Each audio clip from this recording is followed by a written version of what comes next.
G'day, mate. 40 here. So I remember I used to, many years ago, I'd sometimes say in therapy, oh, I went to this group or this meeting or the synagogue and I sat there and I wondered, does anyone here care about me? And my therapist had a great rejoinder. He'd say, well, do you care about anyone there? So I think most of us have our most intense friendships between, say, eighth grade, between about ages, say, 12 to 25. And then most people become busy with work and family, and friendships become a little harder to develop, usually after age 30. And one thing that I found is just a great way to build friendships and sense of community is to volunteer. So when you volunteer, you can learn to take instruction, right, which is a really good habit to get into. I remember I had this one volunteer job that the booklet said wear a white shirt. So I read the booklet, and from then on, I just started wearing the white shirt. And there were procedures to follow. So learning to follow directions, and then you would meet up with people. So guys in particular, we don't tend to meet up just to meet up. We tend to meet up to engage in activities. So whether whatever the volunteer position is, Boy Scouts or security patrol or taking meals to old people,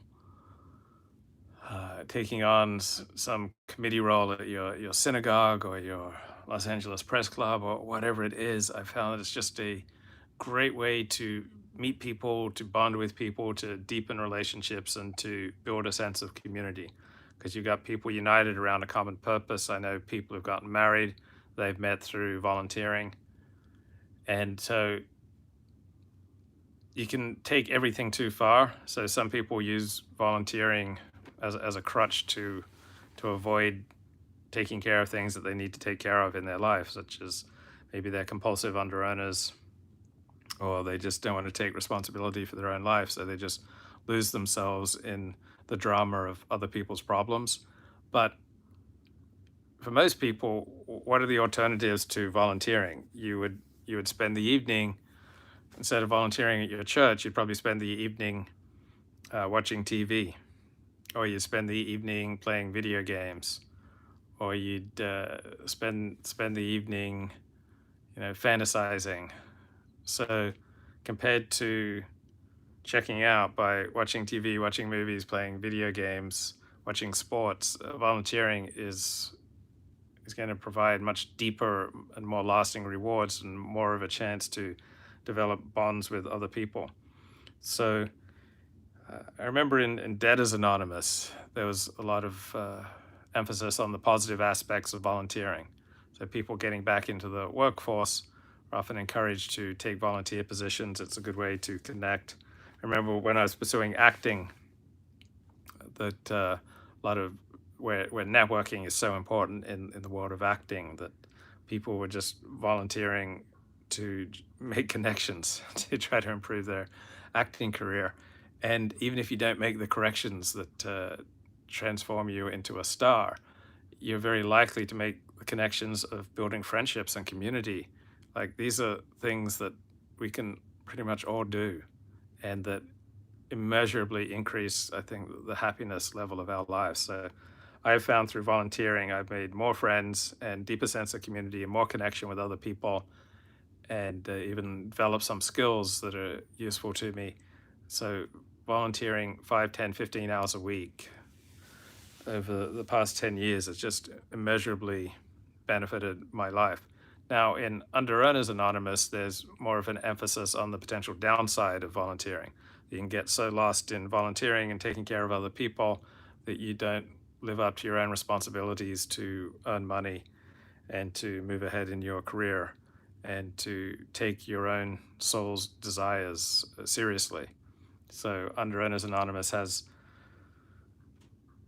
the goal essentially of helping souls to come out of hiding. So volunteering can be a form of hiding, but compared with staying home to watch TV, staying home to watch sports, or staying home to play video games, volunteering is just so much better.